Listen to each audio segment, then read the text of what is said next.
بسم اللہ الرحمن الرحیم۔ السلام علیکم۔ آپ کا موبائل فون آپ کا بہترین دوست ہے، لیکن کیا آپ جانتے ہیں کہ آپ کے موبائل فون میں موجود آپ کا پرسنل ڈیٹا، آپ کی تصویریں، آپ کی کالز اور یہاں تک کہ آپ کے میسیجز بالکل بھی محفوظ نہیں ہیں۔ ہیکرز پوری دنیا میں موجود ہیں جو کہ چٹکی بجاتا ہی آپ کا موبائل فون ہیک کر کے تمام تر ڈیٹا بآسانی چرا سکتے ہیں۔ اس ویڈیو میں ہم آپ کو بتائیں گے ان تمام طریقوں کے بارے میں جس سے یہ معلوم ہو سکے گا کہ آپ کے موبائل فون کو ہیک کر لیا گیا ہے، اور اس کو کس طریقے سے ہیک کیا گیا ہے، اور اس سے محفوظ رہنے کے لیے بھی آپ کو طریقوں کے بارے میں بتائیں گے۔ لیکن اگر ابھی تک آپ نے ہمارے چینل کو سبسکرائب نہیں کیا تو فوری کر دیں اور گھنٹی کے اس بٹن کو بھی دبا دیں تاکہ آئندہ آنے والی ویڈیوز آپ کی معلومات میں اضافہ کرتی رہیں۔ سب سے پہلے ہم بات کرتے ہیں ان طریقوں کے بارے میں جن سے آپ کے موبائل فون کو ہیک کیا جا سکتا ہے۔ موبائل فون کو ہیک کرنے کا سب سے آسان طریقہ یہ ہے کہ اس کو کچھ دیر پکڑ کر اس میں اسپائی ایپس کو انسٹال کر دیا جائے۔ ان ایپس میں اسپائی فون، اسپائی ایریا شامل ہیں۔ ان ایپس کی مدد سے آپ کے موبائل فون کی بہت سی اہم ایپس جن میں واٹس ایپ، فیس بک، ٹویٹر اور وائبر شامل ہیں کو ہیک کیا جا سکتا ہے۔ ہم اپنے موبائل فون میں انٹرنیٹ کو استعمال کرنے کے لیے بہت سے پیسے خرچ کرتے ہیں، مگر اگر ہمیں کہیں سے فری وائی فائی مل جائے تو ہماری خوشی کا کوئی بھی ٹھکانہ نہیں ہوتا۔ لیکن یاد رکھیے، کسی جگہ پر موجود فری وائی فائی آپ کو بڑی ہی مشکل میں ڈال سکتا ہے۔ اس کی مدد سے آپ کے موبائل فون کو بآسانی ہیک کیا جا سکتا ہے اور ڈیٹا کو چرایا جا سکتا ہے۔ اگر آپ گھر سے دور ہیں، کسی جہاز میں سفر کر رہے ہیں یا اپنے دفتر میں موجود ہیں اور اپنے موبائل فون کو کمپیوٹر کے ساتھ منسلک کر کے استعمال کر رہے ہیں تو ایسا بالکل نہ کیجیے، کیونکہ اس کے ذریعے سے ڈیٹا کو کمپیوٹر میں منتقل کر کے آپ کے موبائل فون سے ڈیٹا چرایا جا سکتا ہے۔ ہمیں اکثر ایسے SMS موصول ہوتے ہیں جن میں کچھ انٹرنیٹ کے لنکس دیے گئے ہوتے ہیں۔ ان پر کلک کرنے کی صورت میں ہم ایک پیج ہمارے سامنے نمودار ہوتا ہے، اس کو ہم SMS فشنگ کا نام دیتے ہیں۔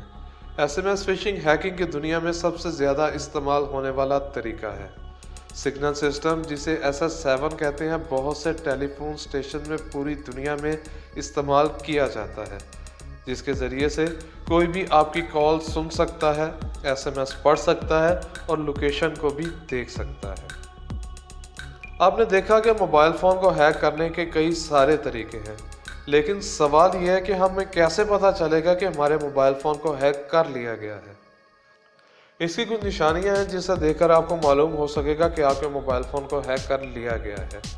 نمبر 16، اگر آپ موبائل فون کے مکمل سگنلز ہونے کے باوجود بھی کالز نہیں کر سکتے یا پھر وہ خود بخود ڈراپ ہو جاتی ہیں تو اس کا مطلب یہ ہے کہ کوئی کنیکشن کا ایرر ہے، اور اگر نہیں تو آپ کی کالز ہیک کی جا رہی ہیں۔ نمبر 15، آپ کو اپنے موبائل فون میں نئی اور منفرد ایپس نظر آئیں گی جن کو آپ نے انسٹال نہیں کیا ہوگا۔ کئی بار ایسا ہوتا ہے کہ موبائل فون کو اپ ڈیٹ کرنے کے بعد بھی کچھ ایپس نمودار ہوتی ہیں جو کہ آپ نے انسٹال نہیں کی ہوتی۔ ایسی صورت میں گوگل کر کے چیک کر لیا جائے کہ آیا یہ ایپس واقعی اپ ڈیٹ کرنے سے آئی ہیں، اگر نہیں تو اسے ضرور کسی ہیکر نے انسٹال کیا ہوگا۔ نمبر 14، آپ کے موبائل فون میں پرانی ایپس ٹھیک طریقے سے کام نہیں کر رہی ہوں گی اور نئی ایپس پورے طریقے سے کام کرتی رہیں گی۔ اس کا مطلب یہ ہے کہ نئی ایپس آپ کی پرانی ایپس کو درست طریقے سے چلنے نہیں دے رہی۔ نمبر 13، اگر آپ کے موبائل فون کی بیٹری اچانک بہت جلدی لو ہو گئی ہے تو یہ بھی آپ کے لیے خطرے کی بات ثابت ہو سکتی ہے۔ اس کا مطلب یہ بھی ہو سکتا ہے کہ موبائل فون کی بیٹری خراب ہو، لیکن اگر ایسا نہیں تو آپ کے موبائل فون میں ایسی ایپس موجود ہیں جو کہ موبائل فون کے بیک گراؤنڈ میں چل رہی ہیں اور انہیں چلانے کے لیے کسی اجازت کی ضرورت بھی نہیں ہوتی۔ نمبر 12، اگر آپ کا موبائل فون پہلے سے سلو ہو گیا ہے تو اس کا مطلب یہ ہے کہ کچھ ایسی ایپس موجود ہیں جو کہ آپ کا ڈیٹا مسلسل لیک کر رہی ہیں۔ نمبر 11، اگر آپ کا موبائل فون جلدی گرم ہونے لگے تو یہ بھی ایک خطرے کی نشانی ہے۔ اس کی وجہ یہ بھی ہو سکتی ہے کہ بیک گراؤنڈ میں ایپس چل رہی ہوں جس سے فون بہت جلد گرم ہو جاتا ہے۔ نمبر 10، موبائل فون خود سے بند ہو جائے یا ری سٹارٹ ہو جائے اور خود سے نمبر ڈائل کرنے لگ جائے تو یہ بھی ایک خطرے کی علامت ہو سکتا ہے۔